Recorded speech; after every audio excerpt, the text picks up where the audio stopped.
It may be late. Okay, yeah, looks like we're gonna be live. Is Nick online? He's on Zoom. He's sick and didn't want to get everybody else infected. Okay. So, So Nick is online, all right. Hi, yeah, Nick. he's up there. Good, Get better. all right. And we're good to go, Chris? Looks like, well, Couple minutes. no, it looks like looks like we're live now. Can we turn the volume up on Nick, or is that? Maybe a little bit more. We want to hear you. That's it. Okay. It's on TV now, so. All right. Well, I will call the library board meeting for August 27th, 2025 to order. Thank you, everybody, for coming. You'll have to use the mic. I can turn the volume down here, but make sure your mic Okay, is on. it is on. Can you Okay. hear me? I'm not echoing like you. Nick, can you hear me? It's on, right? Okay. All right. I'll say that again. I'm going to call the library board meeting for August 27th, 2025 to order. Thank you, everybody, for joining us. We have one online, so just the 4 here in person and Chris. Hopefully everyone's been enjoying their summer, but we'll go ahead and get started. Has everyone had an opportunity to see the minutes from the July meeting? Yes. I will entertain a motion to approve. So moved. All I'll right. second that. And that All was right. Kathy and It's been approved by Kathy and seconded by Kelly. Okay. Any questions, further discussion? All right. All those in favor of approving the minutes for the July board meeting for the library signify by saying aye. Aye. Those opposed, same sign. Motion carries. All right. Financial reports.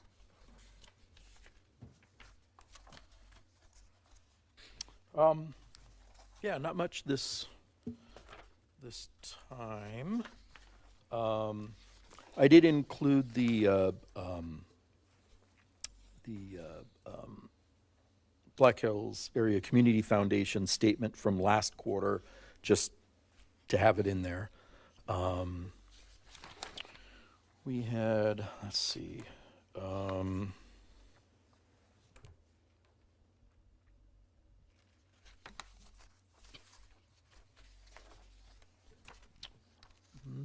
isn't anything that I was going to mention specifically. If you guys have any questions, I could. Could you tell us again where it says split for a deposit? 2 different times on here I see that. Yeah, split, below the split is how everything breaks down. So if you look at the top, deposit split 629.85, that was 146 fax, $1 replacement card, $1.50 laminating. Goes all the way down to cash long is the bottom of the split. So this way it breaks out the deposit so you can see how much everything is. I need to do it to to make sure I'm keeping track of where everything goes. So because, with that account, the money that we pay for the copier, I can see how much is coming in and how much is going out and make sure everything's working well.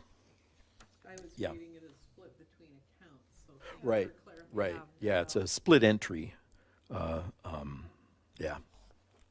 On here, Chris, there's nothing else coming out of the youth summer programming? Not yet. Okay. Not yet. There should be. We'll have some salary for Cindy. Will come out of summer reading program donations, and I just got the hours from her, so we'll, there will be that, and then, but otherwise, I mean, it's all wrapped up, so there shouldn't be any bills left. So, yeah, any more for summer reading program anyway. All right. Any questions further for Chris on any financials? I'll move to approve. Terry? I'll second. It's It's been moved and seconded to approve the financial report. Any questions or further discussion? All those in favor of approving the financial report signify by saying aye. Aye. Those opposed, same sign. Motion carries. Director's report. All right. Let's see. There is an update. I hadn't included all of the uses by the rally department, well, by the sponsorship during the rally as far as meeting room reservations. And those are updated. Lance gave me the numbers that he had for, because he keeps real good track of all that stuff. And so meeting room reservations were actually 190 instead of 178. And month to date is 34 rather than 22. So, and then the number in parentheses is the attendees. So it's up to 1,600 and 882 people using, basically during the rally, because we didn't have much going on other than that in August as far as meetings. Otherwise, all the numbers are pretty good. So, if you look, and I need to double check and make sure because I didn't think it was this close, but right now Libby is almost the same number as total items circulated, which is pretty interesting and a little bit concerning with just from a cost point of view. Because if that continues, then more money is going to need to go to overdrive, and that stuff is wickedly expensive. So we'll have to look at that in the future as those numbers go. There is a little bit of promising information. Spearfish has another service like Libby. I think they use, I can't remember, but they're looking at getting rid of that because it's getting expensive, which means they're going to have the money that they put to that to put toward overdrive, which will help everybody in the consortium. And so that'll be a big help as far as cutting down wait times, because I did the last overdrive order, and I think that the top thing, I forget what it was, but there were 86 holds on it, which meant it was going to be, well, a long time. So we bought a couple copies of things to get those numbers down. So if by buying a second copy, then you've cut your wait time in half essentially. And so a lot of our money is going to buying multiple copies of those really popular things. And there was one that I was able to get 100 concurrent readings, which should have wiped that one out because everybody that wanted it would be able to get it at the same time. And so, so stuff like that, we're trying to keep wait times down. Do you see, Chris, that this trend will continue, or is it like, is summer usually increased with people traveling, or? No, the numbers have just consistently gone up over Makes at least sense. since I've been here. It's just more and more people are using it. And understand probably how to use it with technology? And Yeah. And so, yeah, it's just becoming more and more popular. I think especially, I'd have to look at the data, and I could probably do that. Let me write that down. We could look at the data between ebook and audiobook. But I think that audiobooks are probably what are being checked out most on Libby. If I remember right. Like I said, I would have to look at the data to make sure, but that's Audio's higher than ebooks? Yeah. yes. So more people use Libby for audiobooks than they do for reading. Oh, yeah, I do. we have too, but Yeah. I'm surprised by that. Well, it's more convenient Yeah, Yeah, because everybody that commutes, right. they can just open it up on their phone and run it through their car, and I think that's probably where most of those, which again adds to the cost because those are more expensive than the ebooks. Oh, they are. So Okay. yeah. Does the publisher determine the cost for those? Okay. Yeah. So when you were able to get 100 copies, or, That was, yeah, well, you purchase a licensing agreement. And so some of the books are one copy, one user, which means one person can use it at a time. And you have either a time limit, you have it for 2 years, or you have it for, say, 50 reads. So after 50 people have checked it out, it goes away. Or if it's over 2 years, at the end of 2 years, it goes away. Some are unlimited or a certain number of concurrent users. So like the one that I was able to buy that license was for 100 people. 100 people can read the book and then it'll go away. But instead of one at a time, the 100 people could all be reading it at the same time. But once 100 people have read it, then it'll go away. gotcha, okay. I've Then heard of that. some of the books are one copy, one user with no time limit. So we own the book in perpetuity. Those are not new books. Those tend to be older books that may be core collection books or maybe some nonfiction, but stuff that's not going to be as popular. You know, the latest CJ box isn't going to be that way. And then audiobooks kind of work the same way. And so you're paying for a certain amount of time that you have access to that. Okay. And so when it's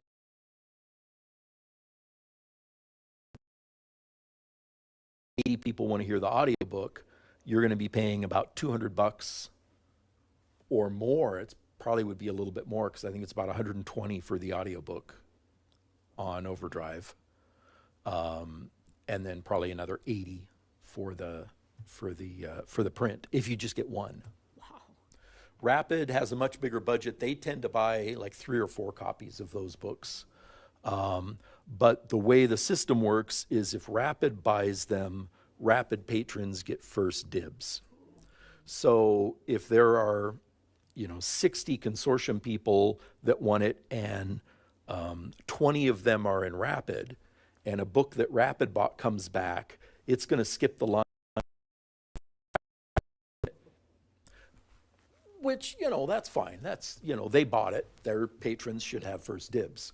And it'll still, when the next one comes back, if it's not a Rapid version, it'll go to the person that's at the top of the list. But it's, but yeah, that's just how it works. And so as those numbers go up, I can see us, I don't want to decrease the book budget because it's underfunded as it is, but we're going to have to come up with more money for ebooks. And I use both those services a lot. Yeah. I Oh, always get a and book I'm well, listening to and one I'm the numbers on show my you phone. we've got almost as many.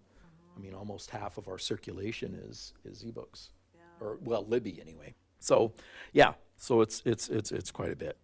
All right. So, other than that, the summer reading program seemed to be a pretty big success. I think the wrap-up party went very well. I was gone, so I didn't get to go to it, but yeah, I think that was successful. And then programming starts up in September again. Typical meetings as far as non-library things. The facility is running pretty well right now. The only issue we had is at the mayor's reception, the first Friday of the rally, was upstairs. We opened the awnings.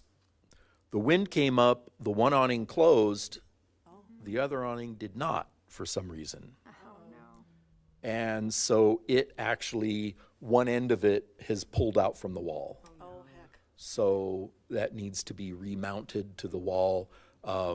Judd has an idea of, he thinks that they can do it. They'll have to take it off and re-drill holes and shift it over a little bit and put it back up. But he thinks they can do that without us having to bring in. I think Black Hills Tent and Awning are the ones who put it in, and so we're going to look into that next week. But and that gets so little use that it's not a really pressing issue, but it needs to be fixed. Well, I went up and I unplugged it in case anybody happened to get a hold of the remote. They can't actually open it up, but And the meeting kitchen and everything. Everything else was good. They jetted out and they didn't do very much cooking No, they did it. in there. Yeah, it was mostly done and brought in. So they were using the oven to heat things up. And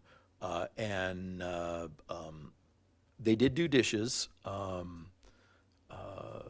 in the dishwasher, but everything was scraped ahead of time, so there was nothing going in there. So yeah, that'll worked really well, and it was that worked really smoothly. The food was good. There was lots of food, so nobody had complaints that way, and so in that respect, it went better than it had the last couple of years. And I think and not because of the caterers. I think it was just better designed, yeah, and it just worked out better. So Serve breakfast and lunch in there? breakfast and lunch, yeah, That's great. yeah, and then they had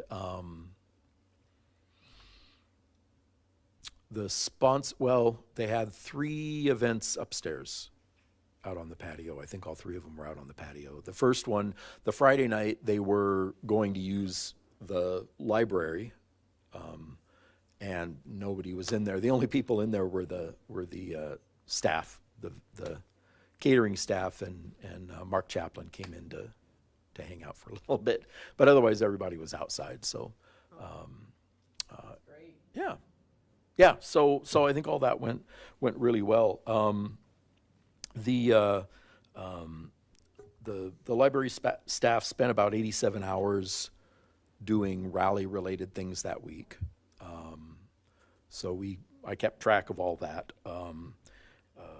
So that had a little bit of an impact on what we were able to do as far as our list of things that we wanted to get done. But we got a fair chunk of it done. I got the study room painted, and I got almost all of the carpets cleaned. Great. Turns out that 16 hours is not quite enough to clean all the carpets in the library. So I know that now. Yep. So what I would like to do is I don't think there will be money in the budget this year, but perhaps next year, actually purchase one of those rug duct or carpet cleaners and have it. And I'm going to talk to Rod and see if maybe the community center would want to go in partly on it too. And if we did chunks of the carpet throughout the year, so it wasn't a 2.5-day job, I think it'd be better. But we'll see. But it's always a interesting mix of things when you clean the carpet and that revulsion from emptying the mud that comes out and the joy of seeing the mud come out because it's not in the rug anymore. So it was satisfying that way. Yeah, and but I mean there was when you would empty it out, you would have to rinse the tank out because there was actually mud Yeah. in the bottom of it that it was Well, it was due then. it was overdue, time. well overdue, and yes, and so I'm hoping to get that. If we had our own machine, we could do it yearly, and it would be much more cost efficient. So Yeah. so I'm hoping that'll happen. Other than that, everything's in pretty good shape, I think. All right, thank you for that report. Moving into unfinished business, we'll do the second reading of the updated policy restricting minors. Everyone can- Yeah, and as a reminder, it's just, and it's probably a little hard to see on the printouts, but it's just some numbering differences that happened with the new state law. So if you look at number 2 under purpose, you can see the most of that is rewritten. Just South Dakota 14227 is the new number. And then under definition, 22, 24, 27, 12. 12 is obscene material. It used to be 11. So those are the only changes we made to that policy. And on the second page, again, change the 11 to a 12 in that first paragraph, and then the revised, or the revision date would be different on that as well. I would move to approve the second reading of the policy restricting minors from accessing obscene matter or materials. Thank you, I Terry. would second that. All right, it has been moved and seconded. Any further discussion or questions on the updated policy? All right, all those in favor of approving the policy restricting minors obscene matter for the second reading signify by saying aye. Aye. Nick, I'm assuming you're saying aye or raising your hand. I can't see you, but those opposed, same sign. All right, motion carries. You seconded that? Kelly did. Kelly did, okay. Yeah. All right. Okay, and also we'll take a look at the library card holder policy for the second reading as well. And again, that on the first page, there is a change in the fourth paragraph. We used to say that you couldn't get anything if you had fines over $25. The consortium actually requires anything over $10 to deny somebody a card. So we're changing that to line up with the consortium guidelines. A deposit of $25, we're changing that to $50. And instead of getting 2 items at a time, you can only have 1 item at a time. And that's just to cover losses.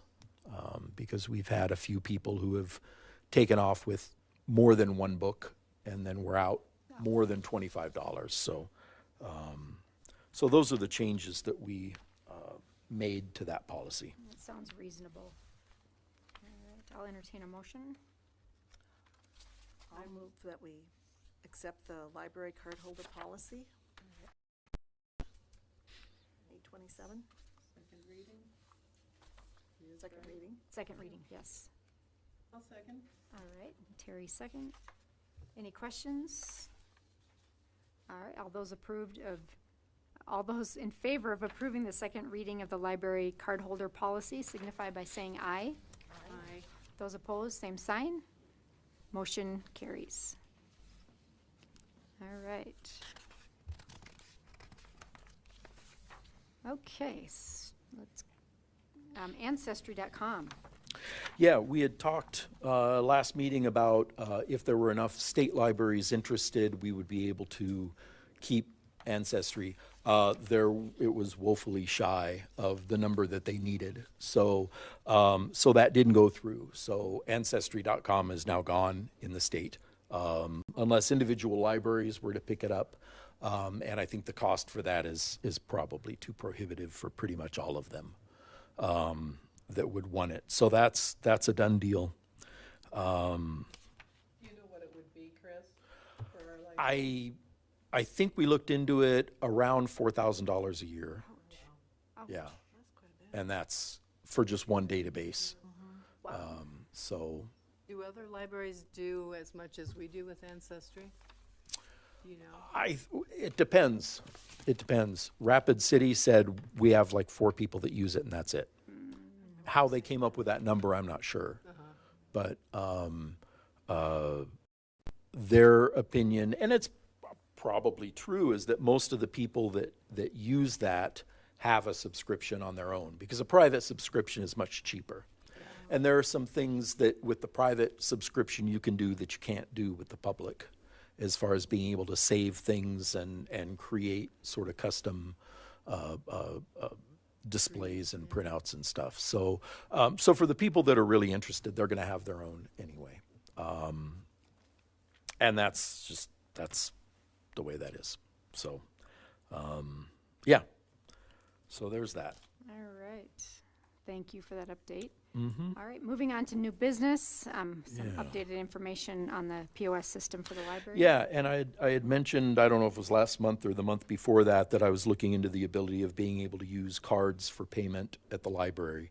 Because more and more people are, they don't carry cash. They're change or whatever that they would need for copies and stuff.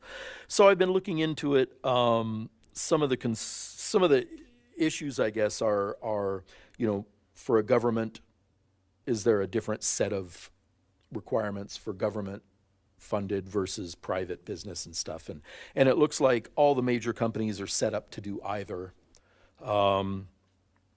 And the fees are all relatively close to each other.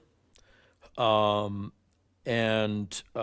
now, you're looking at anywhere between 1.8 and 2.6% of each transaction, plus a fee per transaction, which is anywhere from 8 cents, 8 cents to 15 cents per transaction.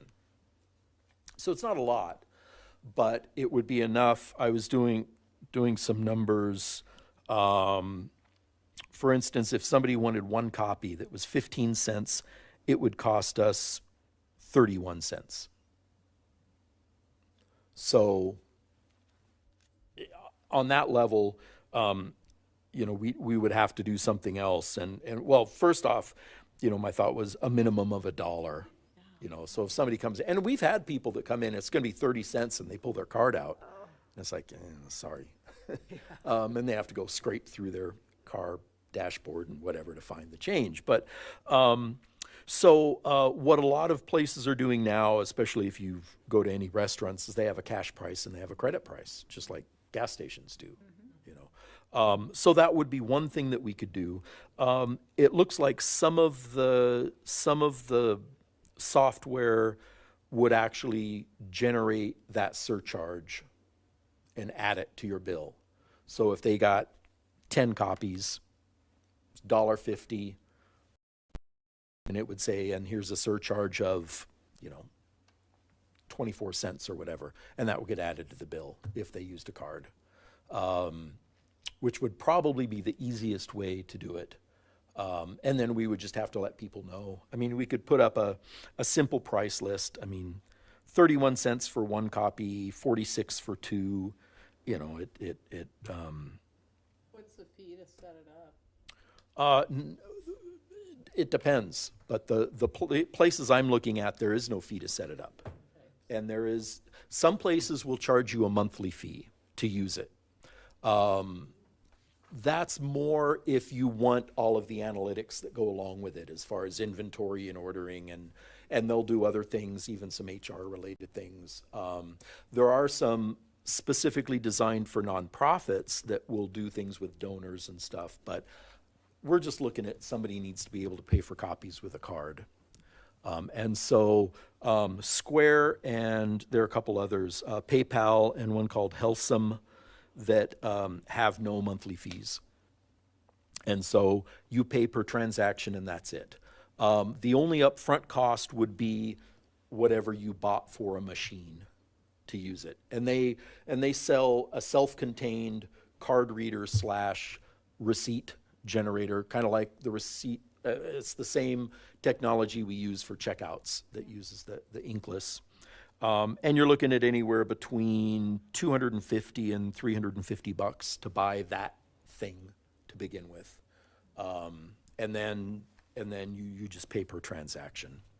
So it's doable. There are a few more things that I'm looking at. Just trying to think about what I haven't thought of yet that may come up that I want to make sure. Venmo work for something? Would Venmo work for something like that, or is it? You could, but then if somebody didn't have a Venmo account, I mean, we could set up a Venmo account, and if people wanted to do it that way, they could. But not everybody has that, and then they would have to do that in real time. And then do we wait until it shows up that we've got the money before we hand them the copy? So there could be a delay that way, where with a POS machine, even if it's offline for whatever reason, it will still register the transaction and hold on to it and then go. And so it's more immediate. Most of these places, you get the money in 1 or 2 days. Well, it goes into an account, and then we would just transfer it to the Memorial Miscellaneous. Or you could probably even set up automatic transfers. I don't know. That's a lot of that stuff you can't quite figure out until you get a little more in depth.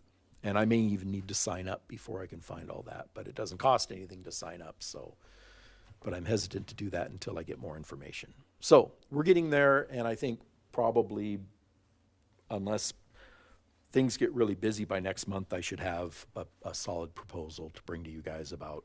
Do other libraries around us have them? Really? Yeah.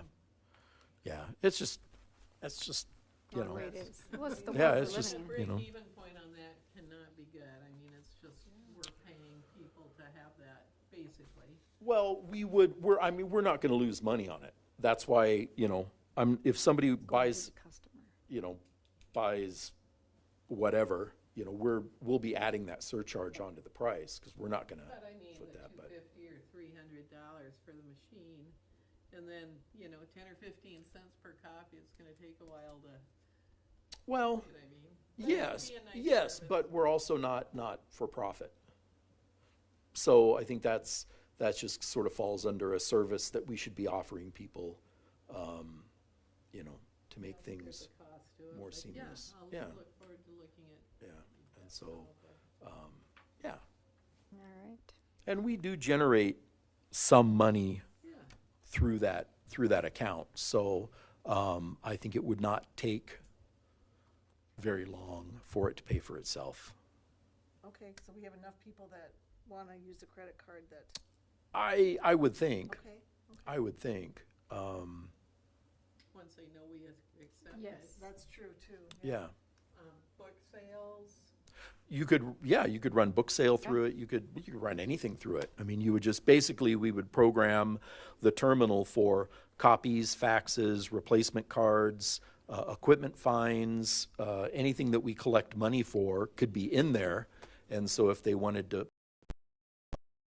which, you know, could be good, because sometimes, you know, when people come in and, you know, they owe $50 on a hotspot. Well, I don't have $50 with me. Well, you can put it on your card, and they may go, oh, okay, boom, done. And then we've got the money, and then they can actually come back at some point and check it out again. Then Where it'll right add up now real they just, quickly. Yeah. yeah, Yeah, you know, that I would mean, add up real quickly then, if that's, oh yeah, when you have $50 charge. yeah. yeah. And so, yeah, I mean, and that's typically when it gets that high, or higher, we usually don't see those people again. And so One and done, get the money in. we're out the money. They're also not checking it out and running up. I mean, we've had people that have run up hundreds of dollars in late fees on hotspots. And then return it and say they don't have it on them right Well, now. no, we've got at least one patron that feels like it's worth the cost To hang on to. to hang on to it rather than get their own system. They're just happier to pay the library the $50 or $75 or whatever it is every time they bring it in late. Which makes sense. That doesn't make very good. No, it's not. No, but, So, Wow. Interesting. Yeah.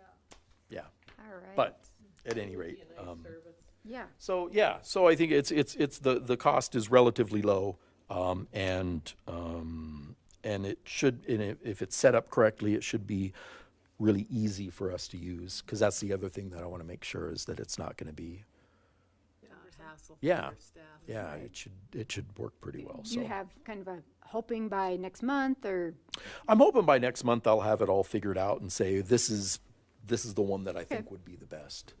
And right now I'm leaning toward PayPal, just because in addition to having a point of sale system, you could also do it online.